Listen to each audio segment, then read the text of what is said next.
મિત્રો, જ્ઞાન મંજરી મોડર્ન સ્કૂલની ઈ લર્નિંગ યુટ્યુબ ચેનલમાં હું અજય પરમાર આપ સૌ વિદ્યાર્થી મિત્રોનું વાણિજ્ય વ્યવસ્થા અને સંચાલન ધોરણ 11ના નવા એક વિડીયો લેક્ચર સાથે આજે આપણે મળ્યા છીએ। આજે આપણે વિવિધ પ્રકારના જોખમો, કેવા પ્રકારના જોખમો ધંધાને અસર કરે, વ્યવસાય કોને કહેવાય, ધંધો કોને કહેવાય, રોજગાર કોને કહેવાય, એની લાક્ષણિકતાઓ કેવી હોય, એના વિશે આજે આપણે અભ્યાસ કરવાનો છે। તો ચાલો આજે આપણે શરૂ કરીએ।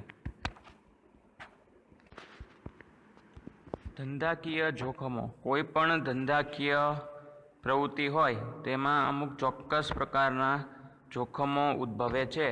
તો એ જોખમો કયા પ્રકારના હોય છે એના વિશે માહિતી મેળવીએ।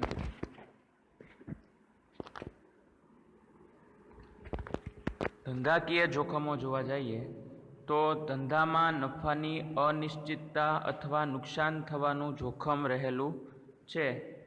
ભવિષ્યના અનિશ્ચિત બનાવો નફાને અસર કરે છે। આથી કહી શકાય કે ધંધાકીય જોખમો સામેનું વળતર એટલે નફો। ધંધામાં બે સ્વરૂપના જોખમો રહેલા છે। આ પ્રશ્ન પણ એક માર્કમાં પૂછી શકાય।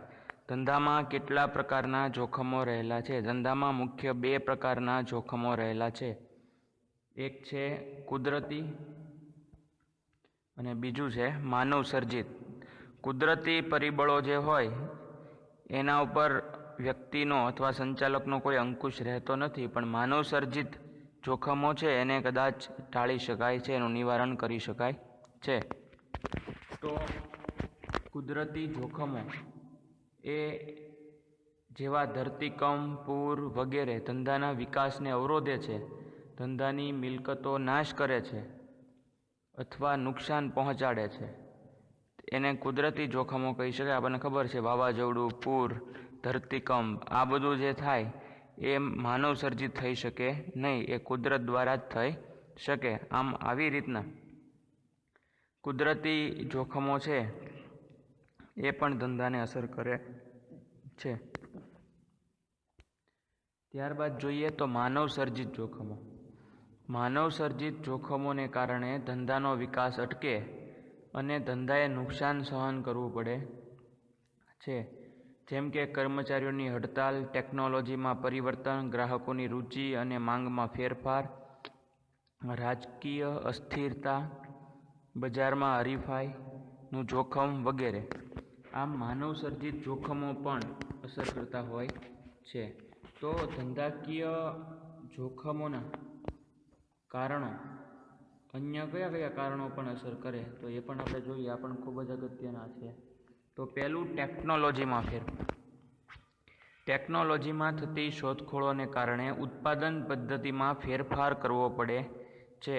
ઉચ્ચતમ ગુણવત્તાવાળું ઉત્પાદન કરવા માટે નવી ટેકનોલોજી અપનાવવી પડે, જૂના યંત્રોને સ્થાને નવા યંત્રો વસાવવા પડે છે જે ખૂબ જ ખર્ચાળ હોય છે। આપણને ખ્યાલ છે કે બજારમાં કોઈ નવી ટેકનોલોજી આવી હોય તો આ નવી ટેકનોલોજી ખરીદવા માટે ઘણા બધો ખર્ચ કરવો પડે। બીજું કે જૂના યંત્રો જે છે એ નકામા થઈ જાય। આમ ધંધાકીય જોખમોમાં ટેકનોલોજીમાં ફેરફાર એ ધંધાનું મોટામાં મોટું જોખમ ગણાવી શકાય। વૈકલ્પિક પેદાશનો ભય। ટેકનોલોજીમાં થતા ફેરફારને કારણે ગ્રાહકો વૈકલ્પિક પેદાશો તરફ વળે છે। દાખલા તરીકે ફાઉન્ટન પેનના સ્થાને બોલ પેન, તાંબા અને પિત્તળના વાસણોના સ્થાને સ્ટીલના। આપણને ખબર છે કે તાંબા અને પિત્તળના જે વાસણો છે એ મોંઘા આવે, એની સામે સ્ટીલના વાસણો છે એ સસ્તા હોય છે। રેડિયોના સ્થાને ટેલિવિઝન। આમ વૈકલ્પિક પેદાશ એકના બદલે બીજો વિકલ્પ, એના જેવું જ મનોરંજન કરતું સાધન અથવા ઉપયોગમાં લેવાતું સાધન, એવા વૈકલ્પિક પેદાશોનો ભય રહે છે। હરીફાઈ। હરીફાઈ ધંધાનું જોખમ વધારે છે, જેની પ્રત્યક્ષ અસર ધંધાના નફા ઉપર થાય છે। ધંધાકીય એકમે બજારમાં પોતાનું સ્થાન ટકાવી રાખવા અને હરીફાઈનો સામનો કરવા વસ્તુની વેચાણ કિંમત ઘટાડવી પડે છે અને જાહેરાતનો ખર્ચ પણ કરવો પડે છે। આમ હરીફાઈની પરિસ્થિતિ એ પણ ધંધાને અસર કરતું ખૂબ જ અગત્યનું પરિબળ છે।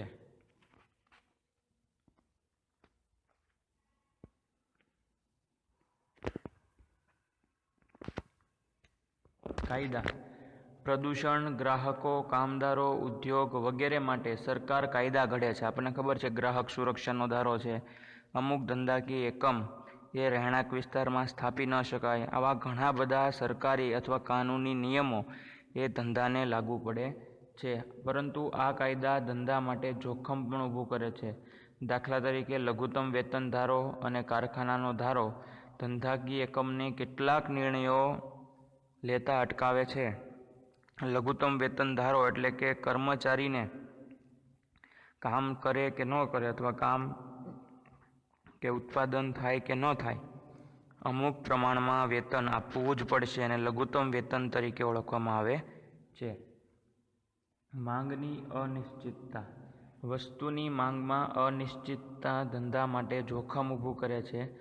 ગ્રાહકોની આવક, રુચિ, વસ્તુની કિંમતમાં ફેરફાર, ફુગાવો વગેરે વસ્તુની માંગને અનિશ્ચિત બનાવે છે, જેની અસર ધંધાના નફા ઉપર થાય છે.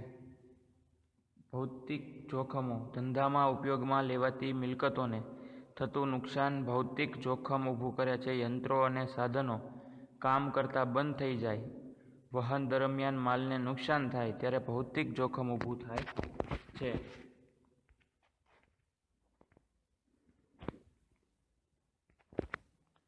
વ્યવસાય. ખૂબ જ અગત્યના હવે જે પ્રશ્નો છે 3 માર્કમાં પૂછી શકાય એવા અગત્યના પ્રશ્નો. વ્યવસાયનો અર્થ અને કોઈ પણ 4 લક્ષણો જણાવો. આવો પ્રશ્ન અથવા લક્ષણો જણાવો. 2 અથવા 3 માર્કમાં પૂછી શકાય એવા પ્રશ્નો છે. તો વ્યક્તિ પોતાની વિશિષ્ટ આવડત, જ્ઞાન, તાલીમ અને વ્યાવસાયિક શિક્ષણ દ્વારા સેવા પૂરી પાડી બદલામાં ફી મેળવે છે, તેને વ્યવસાય તરીકે ઓળખાવી શકાય. ફરી એકવાર વ્યવસાયની વ્યાખ્યા આપેલી છે. વ્યક્તિ પોતાની વિશિષ્ટ આવડત, જ્ઞાન, તાલીમ અને વ્યાવસાયિક શિક્ષણ દ્વારા સેવા પૂરી પાડી બદલામાં ફી મેળવે છે, તેને વ્યવસાય કહેવામાં આવે છે. વ્યવસાય કરતી વ્યક્તિએ જે તે વ્યાવસાયિક સંગઠનનું સભ્યપદ મેળવવું પડે, સંગઠન દ્વારા સ્થાપિત આચારસંહિતાના ધોરણનું પાલન કરવું પડે. દાખલા તરીકે ચાર્ટર્ડ એકાઉન્ટન્ટ તરીકે સેવા આપનારને સીએની વ્યાવસાયિક લાયકાત મેળવવી પડે અને institute of chartered accountants of ઇન્ડિયાનું સભ્યપદ મેળવવું પડે છે. ડૉક્ટર, વકીલ, સોલિસિટર, ચાર્ટર્ડ એકાઉન્ટન્ટ વગેરે વ્યાવસાયિક વ્યક્તિઓ કહેવાય. વ્યાવસાયિક આવડતનો ઉપયોગ નોકરી માટે પણ થઈ શકે છે. જેમ કે ડૉક્ટર કોઈ હોસ્પિટલમાં વેતનના બદલામાં કાર્ય સ્વીકારે તો તે નોકરી કરે છે એમ કહી શકાય. ટૂંકમાં વ્યવસાયમાં એના જ્ઞાન અને આવડતનો લાભ આપવા બદલ એને વળતર રૂપે વેતન મળતું હોય છે, તેને આપણે સામાન્ય અર્થમાં વ્યવસાય તરીકે ઓળખી શકીએ. તો આ વ્યવસાય છે એના લક્ષણો કેવા કેવા હોઈ શકે? તો કે વ્યાવસાયિક વ્યક્તિએ વ્યવસાય માટે વિશિષ્ટ જ્ઞાન, ચાતુર્ય અને વ્યવસાયનું શિક્ષણ પ્રાપ્ત કરવું પડે છે. બીજું, સેવાના બદલામાં ફી મેળવે છે. એ સેવા આપે એના બદલામાં શું મેળવશે? તો કે એના બદલામાં ફી મેળવશે. જોકે વ્યાવસાયિક વ્યક્તિનું ફીનું ધોરણ તેની આવડત, જ્ઞાન અને અનુભવના આધારે અલગ અલગ હોય છે. આપણને ખબર છે કે દરેક ડૉક્ટર છે તો દરેક ડૉક્ટરની ફી સરખી હોતી નથી. એવી જ રીતના દરેક વકીલ હોય, જેમ જૂનો અનુભવી અને કેસ વધુ જીતતા હોય તો એવા વકીલની ફી વધુ હોય છે. વ્યાવસાયિક વ્યક્તિનો પ્રાથમિક ઉદ્દેશ સેવાનો હોય છે. આવક મેળવવાના સ્વતંત્ર માટે અને વ્યાવસાયિક પ્રવૃત્તિની ઉત્પાદન સાથે સંબંધ નથી, પરંતુ વિવિધ વ્યક્તિઓની અંગત અને ધંધાકીય જરૂરિયાતો સંતોષવામાં આવે છે. દાખલા તરીકે વકીલ ફી મેળવીને અસીલ પાસે કોર્ટ વડે કેસ લડે છે. અસીલ વતી કોર્ટ, અસીલ એટલે એનો ગ્રાહક જે હોય અથવા વ્યક્તિ, એના વતી કેસ લડે છે. જે તે વ્યાવસાયિક સંગઠને નક્કી કરેલી વ્યવસાયની આચારસંહિતાનું પાલન કરવું આવશ્યક છે. વ્યવસાયમાં મળતું નાણાકીય વળતર અનિશ્ચિત હોય છે. વ્યવસાયમાં ફિક્સ વેતન મળતું નથી, એ અનિશ્ચિત હોય છે. આગળ આપણે જોઈએ તો રોજગાર. રોજગાર એટલે નોકરી. એક જ વાક્યમાં કેવું હોય તો રોજગાર એટલે તો કે નોકરી.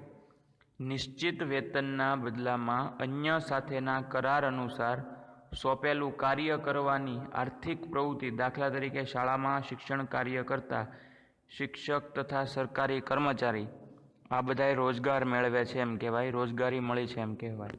એની લાક્ષણિકતાઓ કેવી રીતે દર્શાવી શકાય? તો કે રોજગારમાં શારીરિક કે બૌદ્ધિક શ્રમના બદલામાં નિશ્ચિત સમયે નિશ્ચિત વેતન ચૂકવવામાં આવે છે.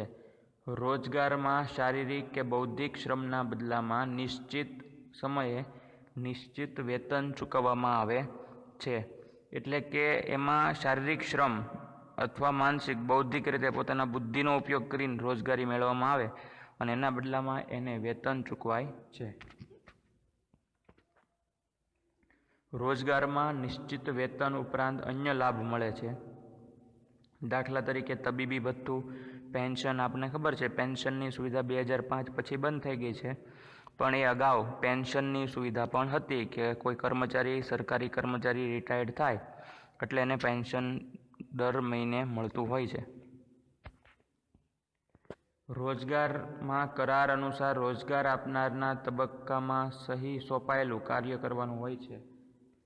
આ ઉપરાંત રોજગારમાં રોજગાર મેળવનાર વ્યક્તિ માટેની લાયકાત, કાર્યનો સમય, નિવૃત્તિ, નિવૃત્તિ પછીના લાભો આ તમામની ચર્ચા કરવામાં આવે છે અથવા નિશ્ચિત હોય છે. રોજગાર પરાવલંબી છે, બીજા ઉપર આધાર રાખવો પડે છે. પોતે હોય એને ધંધો કહેવાય. રોજગારમાં બીજા ઉપર આધાર રાખવો પડે છે. રોજગારમાં માલિક અને કર્મચારી બંને કરાર અનુસાર નિયમ પાલન માટે બંધાયેલા હોય છે.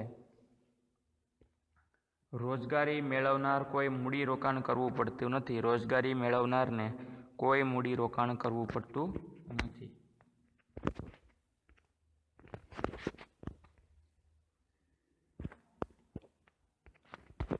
ત્રણેય વચ્ચેનો તફાવત જોઈએ તો કે સૌપ્રથમ ધંધો, વ્યવસાય અને રોજગાર આ બંને વચ્ચે કેવો તફાવત જોવા મળે એની આપણે ચર્ચા કરવાની છે. ધંધામાં નાણાંના બદલામાં ગ્રાહકને વસ્તુ અને સેવાનો પુરવઠો પૂરો પાડવામાં આવે છે, જ્યારે વ્યવસાયમાં ફીના બદલામાં વ્યક્તિગત અને ધંધાકીય રીતે વિવેક બુદ્ધિથી સેવા આપવામાં આવે છે, જ્યારે રોજગારમાં કરાર અને નિયમો અનુસાર કાર્ય કરવાનું હોય છે. ત્રણેય વચ્ચે આમ સમાનતા જ છે. વળતર, નિશ્ચિત વળતર મેળવવા જ પ્રયત્ન કરવામાં આવે છે, પણ છતાં પણ ખૂબ જ પાતળી ભેદરેખા જોવા મળે છે. લાયકાત. ધંધા માટે કોઈ શૈક્ષણિક લાયકાતની જરૂર નથી. આપણને ખબર છે ધંધો અભણ વ્યક્તિ હોય એ પણ ધંધો કરી શકે. વ્યવસાય માટે શૈક્ષણિક લાયકાત અને તાલીમની જરૂર પડે. રોજગાર માટે કાર્યના સ્વરૂપ અનુસાર લાયકાત હોય છે. વળતર કે બદલો. ધંધામાં નફો મળે, વ્યવસાયમાં ફી મળે, રોજગારમાં પગાર અથવા દરમાયો મળે છે. દરમાયો એટલે એક પ્રકારની ફી જ. મૂડી. ધંધા સ્વરૂપના અને પ્રકાર અનુસાર મૂડીની જરૂરિયાત રહે છે. વ્યવસાયમાં સ્થાપના સમયે મર્યાદિત મૂડીની જરૂરિયાત રહે છે, જ્યારે રોજગારમાં મૂડીની જરૂરિયાત રહેતી નથી. જોખમ. ધંધામાં નફાની અનિશ્ચિતતા હોવાથી જોખમ રહેલું છે. વ્યવસાય રોજગારમાં નિશ્ચિત રકમની ફી મળતું હોવાથી જોખમ રહેલું છે, જ્યારે નિયમિત ચોક્કસ વેતન મળતું હોવાથી જોખમ ઓછું હોય છે. આચારસંહિતા. કાયદાકીય નિયમોનું પાલન કરવું પડે છે, જેને વ્યાવસાયિક સંગઠન દ્વારા નક્કી થયેલ આચારસંહિતાના નિયમોનું પાલન કરવું પડે છે, જ્યારે કરાર દ્વારા નક્કી થતા નિયમોનું પાલન કરવું પડે છે. આ ત્રણેયના અર્થ ને લક્ષણો જોયા છે એટલે સરળતાથી આપ આ તફાવત સમજી શકો એટલા માટે થોડીક સ્પીડમાં આપણે એને લઈએ છીએ.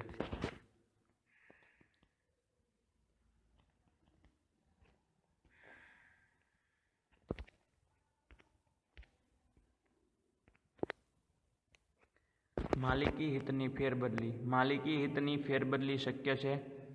માલિકી હિતની ફેરબદલી શક્ય નથી અને માલિકી હક શક્ય નથી. રોજગારમાં કોઈ માલિક હક દાખવી શકાય નહીં.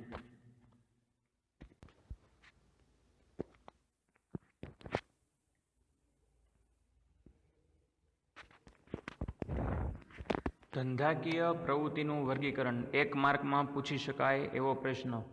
ધંધાકીય પ્રવૃત્તિનું વર્ગીકરણ કેટલી રીતે કરવામાં આવે છે અથવા ક્યાં ક્યાં છે જણાવો. તો કે ધંધાકીય પ્રવૃત્તિનું વર્ગીકરણ 3 રીતે થઈ શકે છે. પહેલું વેપાર, બીજું વાણિજ્ય અને ત્રીજું ઉદ્યોગ. આમ 3 રીતે ધંધાકીય પ્રવૃત્તિનું વર્ગીકરણ કરી શકાય: વેપાર, વાણિજ્ય અને ઉદ્યોગ. વેપારનો જોવા જઈએ તો નફાના હેતુથી, જો આ બધા 1-1 માર્કના પ્રશ્ન છે એટલે આ ખાસ બધાના અર્થ છે એ પાકા કરી લેજો. નફાના હેતુથી બે વ્યક્તિઓ વચ્ચે વસ્તુ કે સેવાના બદલામાં વસ્તુ કે સેવાના અથવા નાણાંના બદલામાં વસ્તુ કે સેવાના વિનિમય એટલે વેપાર. કોઈ બે વ્યક્તિ વચ્ચે નફાના હેતુથી એટલે કે નફાનો હેતુ હોય, કંઈક કમાવાનો હેતુ હોય, એવા હેતુથી લેવડ દેવડ થાય, એ પછી વસ્તુની હોય, સેવાની હોય, કોઈ પણ લેવડ દેવડ થતી હોય તો એને વેપાર તરીકે ઓળખી શકીએ. આપણે કરિયાણાના વેપારીને કરિયાણું લેવા જઈએ તો એ આપણને કરિયાણું આપે, એના બદલામાં આપણે એને પૈસા આપીએ છીએ. આવી કોઈ પણ લેવડ દેવડ હોય તો એને આપણે વેપાર તરીકે ઓળખી શકાય.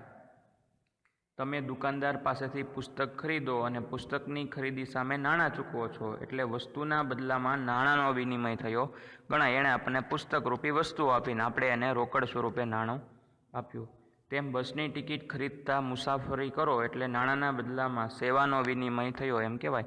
આપણે કોઈ બહાર ગામ જવું હોય તો બસની ટિકિટ લઈએ તો એ આપણને બસની સેવા આપે, એના બદલામાં આપણે એને નાણું ચૂકવીએ છીએ.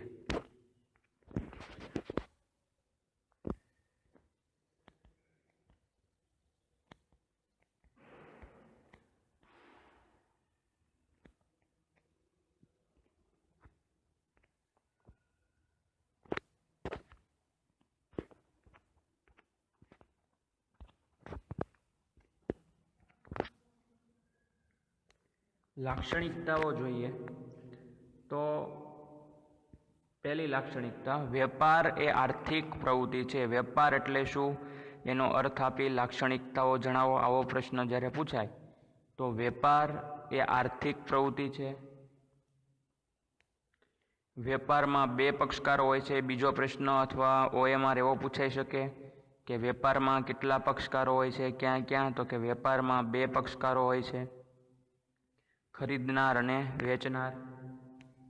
વેપાર માટે વિનિમય અનિવાર્ય છે. વેપારથી વસ્તુ કે સેવાના માલિકીની ફેરબદલી થાય છે. વસ્તુના અવેજમાં નાણાં કે વસ્તુની ચૂકવણી થાય છે. વેપાર એ સતત ચાલતી પ્રક્રિયા છે.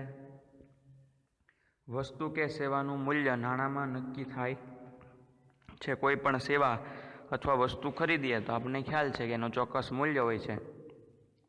બજારમાં રહેલી કોઈ પણ દુકાન, એમાંથી કોઈ પણ વસ્તુ ખરીદો તો એ વસ્તુનું ચોક્કસ મૂલ્ય હોય છે, આપણને ખ્યાલ છે. તો દરેક વસ્તુનું મૂલ્ય સરખું હોતું નથી. અલગ અલગ એની સુવિધાઓ પ્રમાણે એના ભાવો હોય છે. તો એ પ્રમાણે આપણે કિંમત ચૂકવતા હોય છે. એમ સેવામાં પણ ડૉક્ટર છે, નિષ્ણાત ડૉક્ટર હોય તો એની ફી ઊંચી હોય છે, સામાન્ય ડૉક્ટર હોય તો એની ફી ઓછી હોય છે. એમ વકીલમાં પણ એની આવડત પ્રમાણે એના પૈસા અથવા ફી ચૂકવાતી હોય છે. વેપાર એ કાયદેસર થતી પ્રવૃત્તિ છે, એ પણ લક્ષણમાં જણાવી શકાય. હવે વેપારના પ્રકારો વિશે માહિતી મેળવવાનો પ્રયત્ન કરીએ. વેપારના કેટલા પ્રકારો છે, ક્યાં ક્યાં, ખૂબ જ અગત્યનો પ્રશ્ન. વેપારના કેટલા પ્રકારો છે, ક્યાં ક્યાં. વેપારના મુખ્ય બે પ્રકારો છે, આંતરિક વેપાર અને આંતરરાષ્ટ્રીય વેપાર. આંતરિક વેપાર દેશની સરહદ, આપણને અંડરલાઈન કરજો ખાસ, દેશની સરહદમાં જ જુદા જુદા વિસ્તારોમાં થતો વેપાર એટલે આંતરિક વેપાર. અગાઉ પણ આ મુદ્દાનો અભ્યાસ કર્યો હશે. આંતરિક વેપાર ખૂબ જ સરળ છે. દેશની સરહદની એટલે કે ભારતમાં જ જુદા જુદા રાજ્યો વચ્ચે, જુદા જુદા જિલ્લાઓ વચ્ચે, જુદા જુદા ગામો વચ્ચે અથવા એક વિસ્તારથી બીજા વિસ્તાર વચ્ચે જે વ્યવહાર થાય એને વેપાર આંતરિક વેપાર તરીકે ઓળખવામાં આવે. આમ વેપારી કાશ્મીરથી સફરજનની, અમદાવાદનો જે વેપારી છે એ કાશ્મીરથી સફરજનની પેટીઓ ખરીદે અને નાગપુરનો વેપારી રાજકોટથી નારંગી મોકલાવે, તેને આંતરિક વેપાર તરીકે ઓળખાવી શકાય. અથવા ગુજરાત છે એ પંજાબ પાસેથી ઘઉં ખરીદે તો આ ભારતમાં જ ગુજરાત આવેલું છે અને ભારતમાં જ પંજાબ આવેલું છે, તો આવી રીતના થતી પ્રવૃત્તિઓને આંતરિક વેપાર તરીકે ઓળખી શકાય. વિતરણની દ્રષ્ટિએ આંતરિક વેપારના બે ભાગ પાડી શકાય, જથ્થાબંધ વેપારી અને છૂટક વેપારી. આ પણ આપને ખબર છે કે કેવી રીતના ભાગ પાડી શકાય. તો કે વિસ્તારની દ્રષ્ટિએ બે વેપારના ભાગ પડે. જથ્થાબંધ વેપારી હોય જે છૂટક વેચાણ કરતો નથી, બીજું છૂટક વેપાર હોય જેને રિટેલર તરીકે ઓળખવામાં આવે છે. મોટા પાયા પર ઉત્પાદક પાસેથી માલની ખરીદી કરી છૂટક વેપારી માટે જરૂરિયાત અનુસાર માલનું વિતરણ કરે છે. વેપારી માલના ઉત્પાદક અને છૂટક વેપારી વચ્ચે કડી સમાન છે. છૂટક વેપારમાં જથ્થાબંધ વેપારી પાસેથી છૂટક વેપારી માલ ખરીદે છે અને ગ્રાહક તેમની જરૂરિયાત પ્રમાણે પૂરી પાડે છે.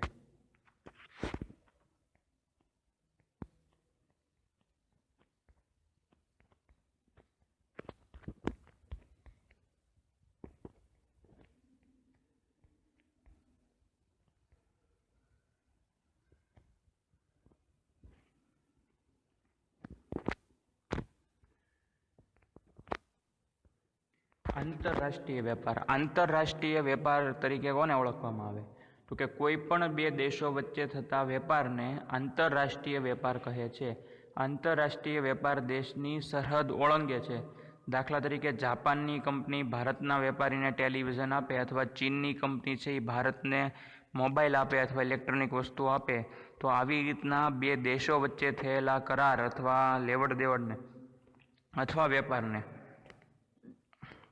આંતરરાષ્ટ્રીય વેપાર તરીકે ઓળખવામાં આવે છે. આંતરરાષ્ટ્રીય વેપારમાં પહેલું આયાત વેપાર, બીજું નિકાસ વેપાર અને ત્રીજું પુનઃ નિકાસ વેપારનો સમાવેશ થાય છે. ફરીવાર, આંતરરાષ્ટ્રીય વેપારમાં આયાત વેપાર, નિકાસ વેપાર અને પુનઃ નિકાસ વેપારનો સમાવેશ થાય છે.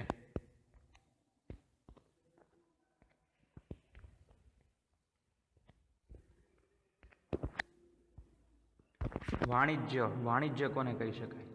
વાણિજ્ય એટલે વેપાર અને વેપારને સહાયક સેવાઓ. આ સેવાઓ બેન્કિંગ, વીમો, વાહન વ્યવહાર, સંદેશા વ્યવહાર, વખાર અને આડતિયાની સેવાઓનો સમાવેશ કરે છે. ફરીવાર એકવાર યાદ રાખો, વાણિજ્યમાં કોનો સમાવેશ થાય છે? વાણિજ્ય એટલે વેપાર અને વેપારને સહાયક સેવાઓ. આ સેવાઓમાં બેન્કિંગ, વીમો, વાહન વ્યવહાર, સંદેશા વ્યવહાર, વખાર અને આડતિયાની સેવાનો સમાવેશ થાય છે. વેપારની આ સહાયક સેવાઓને કારણે વેપારની દ્રષ્ટિએ વિશ્વ એક બજાર બન્યું છે. વિશ્વ ગ્લોબલ વિલેજની જે પરિકલ્પના છે એ સાકાર થઈ છે. એના લક્ષણો કેવા હોય? તો કે વાણિજ્ય શબ્દમાં વેપારનો સમાવેશ થઈ જાય છે. ફરીવાર એક માર્ક પર પૂછી શકાય, વાણિજ્યના શબ્દમાં વેપારનો સમાવેશ થઈ જાય છે. વાણિજ્ય એ આર્થિક પ્રવૃત્તિ ગણાવી શકાય. વેપારને મદદરૂપ થાય તેવી સહાયક સેવાઓનો સમાવેશ થાય છે. દાખલા તરીકે બેન્કિંગ, વીમો, વાહન વ્યવહાર વગેરે. વસ્તુના સમય અને સ્થળ ઉપયોગિતામાં વધારો થાય છે. સહાયક સેવાઓનું સાતત્ય વધતું હોય છે. વેપારને સહાયક સેવાઓ યોગ્ય કિંમતે મળી રહે તો ગ્રાહકોને વ્યાજબી કિંમતે વસ્તુ પૂરી પાડી શકાય છે. એવું બની શકે.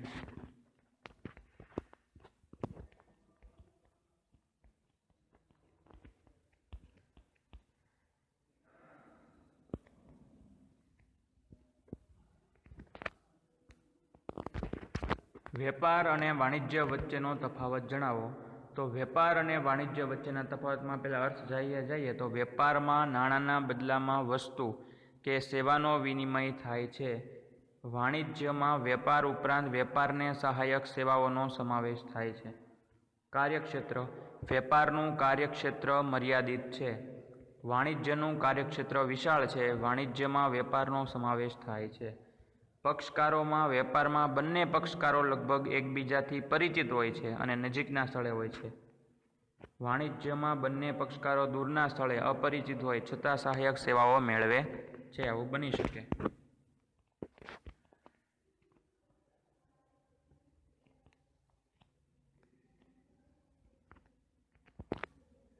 છેલ્લો ટોપિક આપણે જોઈએ, ઉદ્યોગ. ઇન્ડસ્ટ્રી માનવ જરૂરિયાતો સંતોષવા માટે કાચા માલ ઉપર વિવિધ પ્રક્રિયાઓ દ્વારા ઉત્પાદન કરી તૃષ્ટિગુણ ઉમેરવાની પ્રક્રિયા એને ઉદ્યોગ તરીકે ઓળખી શકાય. ફરી એકવાર, માનવ જરૂરિયાતો સંતોષવા માટે કાચા માલ ઉપર જરૂરી પ્રક્રિયાઓ કરી ઉત્પાદન કરી તૃષ્ટિગુણ ઉમેરવાથી જે પ્રક્રિયા થાય એને ઉદ્યોગ કહેવાય છે. લાકડામાંથી ફર્નિચર બનાવવું, કાચા રૂમાંથી કાપડ બનાવવું. ઉદ્યોગના લક્ષણોમાં ઉત્પાદન, આર્થિક પ્રવૃત્તિ, કાચા માલના સ્વરૂપ, ફેરફાર, વિવિધ વસ્તુઓની ઉત્પાદન, તૃષ્ટિગુણનો ઉમેરો, ઉપરાંત માનવ સૌ કુદરતી સંપત્તિ અને યાંત્રિક સાધનોનો ઉપયોગ વગેરેનો સમાવેશ થાય છે. એનું વર્ગીકરણ છે મુખ્ય 3 રીતે કરી શકાય.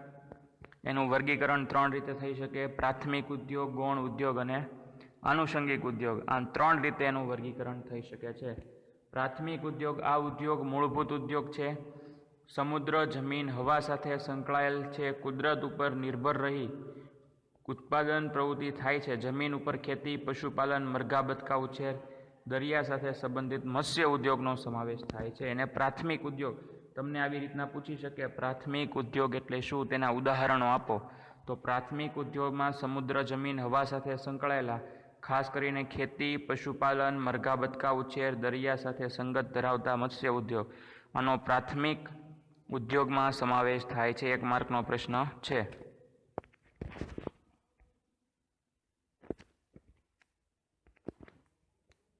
ગૌણ ઉદ્યોગ તરીકે કોને ઓળખવામાં આવે?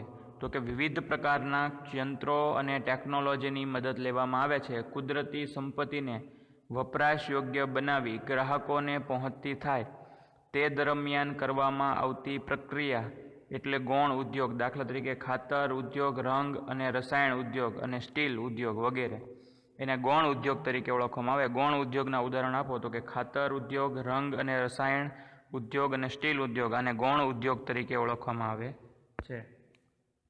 આનુષંગિક ઉદ્યોગો વિશાળ ક્ષેત્ર ધરાવે છે. પ્રાથમિક અને ગૌણ ઉદ્યોગોને સહાય અને સેવા પૂરી પાડવા ઉપરાંત ગ્રાહકોની વધુ નજીક હોય છે. પ્રાથમિક ઉદ્યોગ અને ગૌણ ઉદ્યોગ દ્વારા જે પેદાશો મેળવવામાં આવે તેના ઉપર વિવિધ પ્રક્રિયા દ્વારા ગ્રાહકો માટે વસ્તુઓને વધુ વપરાશ યોગ્ય બનાવવા, દાખલા કે ડેરી ઉદ્યોગ, ઠંડા પીણાનો ઉદ્યોગ, બેકરી ઉદ્યોગ. આનુષંગિક ઉદ્યોગ વાહન વ્યવહાર, બેન્કિંગ, વીમો, આડત માલના હિસાબો એ કોલેજમાં આવશે, તેને આપણે એની ચર્ચા કરતા નથી. આડતિયો એટલે શું, માહિતી સંચાર વગેરેની સેવાઓનો પણ સમાવેશ થાય છે. ખેતી દ્વારા ધાન્ય, દાખલા કે ઘઉંનું ઉત્પાદન કરવામાં આવે તે પ્રાથમિક ઉદ્યોગ. ઘઉંમાંથી આટો, મેંદો તૈયાર કરવામાં આવે તે ગૌણ ઉદ્યોગ. અને મેંદામાંથી બ્રેડ, પાઉં આ બધી પ્રોસેસ કરવામાં આવે, બિસ્કિટ, એટલે આનુષંગિક ઉદ્યોગ તરીકે ઓળખવામાં આવે. ખાસ આ બધા 1-1 માર્કના પ્રશ્ન છે. આપ ખાસ ઉદાહરણ સહિત પ્રાથમિક ઉદ્યોગ કોને કહેવાય, ગૌણ ઉદ્યોગ કોને કહેવાય, આનુષંગિક ઉદ્યોગ કોને કહેવાય, આપ ખાસ બધા વિદ્યાર્થી મિત્રો વ્યાખ્યાઓ પાકી કરી લેજો.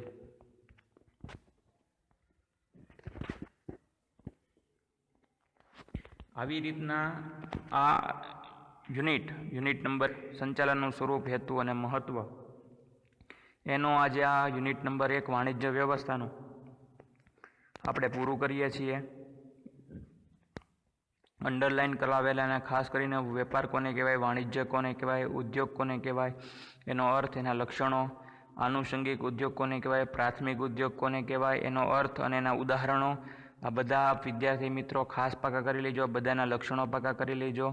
અને રવિવારે જ્યારે ટેસ્ટ લેવામાં આવે 6 તારીખે, તો એ ટેસ્ટમાં આ બધા વિદ્યાર્થી મિત્રોને યુનિટ નંબર 1માંથી 20 માર્કના OMR એટલે એની આન્સર કી પણ મૂકવામાં આવશે. આપ ખાસ અંડરલાઇન કરાવેલા અને આપની પાસે જો કાંઈ સાહિત્ય હોય તો એક અચૂક યુનિટ 1માંથી જેટલા પણ 1 માર્કના વિકલ્પો કાઢી શકાય એવા વિકલ્પો કાઢીને આપ ખૂબ જ સરસ રીતે પાકા કરી લેજો, જેથી કરીને ટેસ્ટમાં 20માંથી 20 આવે. પ્રથમ 2 વિભાગ, વિભાગ A અને B એ એટલા બધા અગત્યના હોય છે બોર્ડની પરીક્ષામાં પણ કે એ સાવ સરળ હોય છે. જો વ્યવસ્થિત ટેક્સ્ટ બુકનો અભ્યાસ કરવામાં આવે તો આપ તમામ વિદ્યાર્થી મિત્રો પહેલાં જે 2 વિભાગ છે એમાંથી પૂરા માર્ક લાવી શકો. તો રવિવારની ટેસ્ટમાં 20 OMR પૂછાશે. એ 20 OMRની આન્સર કી પણ મૂકવામાં આવશે. તો આપ ખાસ વિદ્યાર્થી મિત્રો તમામ પ્રકારના OMR ખૂબ જ સારી રીતે પાકા કરી લેવા. હવે પછીના નવા યુનિટ સાથે આપણે પછીના વિડીયોમાં મળશું. આભાર.